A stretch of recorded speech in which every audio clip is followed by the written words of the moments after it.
నమస్తే, welcome to meta news. ఇక మ్యాటర్లోకి వస్తే నంద్యాలలో రాజకీయం చాలా వేడెక్కుతుంది. Bhuma versus SV politics heat పుట్టిస్తున్నాయి. విజయ డైరీ కేంద్రంగా మేనమామ మేనకోడల మధ్య గట్టి ఫైటే జరుగుతుంది. తమ్ముడిని డైరీ చైర్మన్గా చూసేందుకు ఆళ్లగడ్డ ఎమ్మెల్యే భూమా అఖిలప్రియ తపన పడుతూ ఉంటే, తన పట్టు నిలుపుకునేందుకు విజయ డైరీ చైర్మన్ భూమా అఖిలప్రియ మేనమామ జగన్మోహన్ రెడ్డి ఫైట్ చేస్తున్నారు. చాలా కాలంగా నడుస్తున్న ఈ పొలిటికల్ ఫైట్ను సడన్గా తన వైపు తిప్పుకున్నారు ఎమ్మెల్యే అఖిలప్రియ. ఏకంగా ప్రభుత్వ ఆస్తుల అమ్మకానికి విజయ డైరీ కుట్ర చేస్తుందన్న అఖిలప్రియ ఆరోపణలు నంద్యాల జిల్లా రాజకీయాలను కుదిపేస్తున్నాయి. ఈ కుటుంబ కథ పొలిటికల్ చిత్రంలో సడన్గా ఈ ట్విస్ట్ ఏంటి?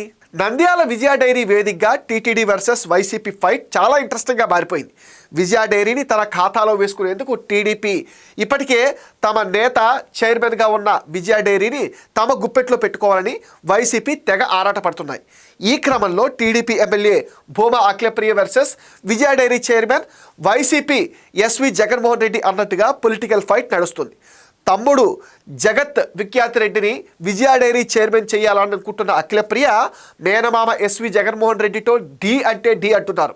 అయితే తన సీటు కాపాడుకోవడంతో పాటు వైసీపీ పట్టు నిలుపుకోవడం కోసం ఎస్వి జగన్మోహన్ రెడ్డి కూడా ఏమాత్రం తగ్గటం లేదు. ఈ రాజకీయ రచ్చ నడుస్తుండగా నంద్యాల విజయ డైరీ భూములను కొట్టేసే ప్లాన్ అంటూ ఒక ప్రచారం కూడా హల్చల్ చేస్తుంది. దాదాపు 300 కోట్ల విలువైన ప్రభుత్వ భూములను అమ్ముకునేందుకు విజయ డైరీ పాలకవర్గం సిద్ధమైంది. వైసీపీ లీడర్ల ఆధ్వర్యంలోని పాలకవర్గం తీసుకున్న నిర్ణయాలకు సహకార శాఖ అధికారులు కూడా సహకరిస్తున్నారని తెలుగు తమ్ముళ్లు ఆరోపిస్తున్నారు. విచారణకు ఆదేశించాలని ప్రభుత్వాన్ని రిక్వెస్ట్ చేస్తున్నారు. ఉమ్మడి ఏపీలో పాడి రైతుల కోసం 1974లో రాష్ట్ర ప్రభుత్వం డైరీ డెవలప్మెంట్ కార్పొరేషన్ను ఏర్పాటు చేసింది. ఈ కార్పొరేషన్ రైతుల నుంచి పాలు సేకరించి విక్రయించేది. ఆ తర్వాత కార్పొరేషన్ స్థానంలో 1981లో AP dairy development cooperative federation limited ఏర్పాటు చేశారు. ఈ సంస్థ విజయ బ్రాండ్ పేరుతో పాల ఉత్పత్తులు విక్రయిస్తుంది. ఈ క్రమంలోనే నంద్యాల విజయ డైరీకి ప్రభుత్వ స్థలం ఉంది. ఆ 35 ఎకరాల స్థలాన్ని ఇప్పుడు విజయ డైరీ పాలకవర్గం అమ్మేందుకు రెడీ అయిందట. ఆ భూమి విలువ 300 కోట్ల పైగా ఉంటుందని చెప్తున్నారు టీడీపీ నేతలు.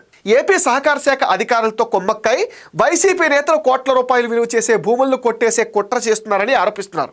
అయితే డైరీ భూములు ప్రభుత్వానివి కావంటూ సహకార అధికారి ఇచ్చిన లేఖ పెద్ద దుమారం రేపుతుంది. సహకార శాఖ అధికారి ఇచ్చిన లేఖ ఆధారంగా ఆస్తుల విక్రయానికి పావులు కదుపుతుందట వైసీపీ నేతల ఆధ్వర్యంలోని విజయ డైరీ పాలకవర్గం. ఇప్పటికే డైరీ ఆస్తుల విక్రయానికి ప్రైవేట్ వ్యక్తులతో ఒప్పందాలు కూడా జరిగాయని టీడీపీ నేతలు ఆరోపిస్తున్నారు. 2020 నాటికి నంద్యాల విజయ డైరీకి 25 కోట్లు అప్పుంటే ఈ 5 ఏళ్లలో ఆ అప్పు 100 కోట్లకు చేరిందంటున్నారు. అప్పుల ముసుగులో డైరీ ఆస్తులు అమ్మేందుకు పాలకవర్గం కుట్ర చేస్తున్నారనేది టీడీపీ వాదన. నంద్యాలలో 30 ఎకరాలు, కర్నూలులో 5 ఎకరాలు డైరీ భూమిని అమ్మకానికి పెట్టారని అంటున్నారు. అయితే అవి ప్రభుత్వ భూములు కాదంటూ సహకార శాఖ అధికారి ఇచ్చిన లేఖపైన అనుమానం వ్యక్తం చేస్తున్నారు. ఇదే అంశంపైన ప్రభుత్వానికి ఫిర్యాదులు వెల్లువెత్తాయి. ప్రభుత్వం విచారణకు ఆదేశిస్తుందా లేక విజయ డైరీ పాలకవర్గం పంతం నెగ్గించుకుంటుందా అనేది కూడా వేచి చూడాల్సిందే. ఇది మెటా న్యూస్ అప్డేట్. ఈ వీడియో పైన మీ విలువైన ఒపీనియన్ని కామెంట్ సెక్షన్లో మెన్షన్ చేయండి. Please support meta news. Please subscribe meta news.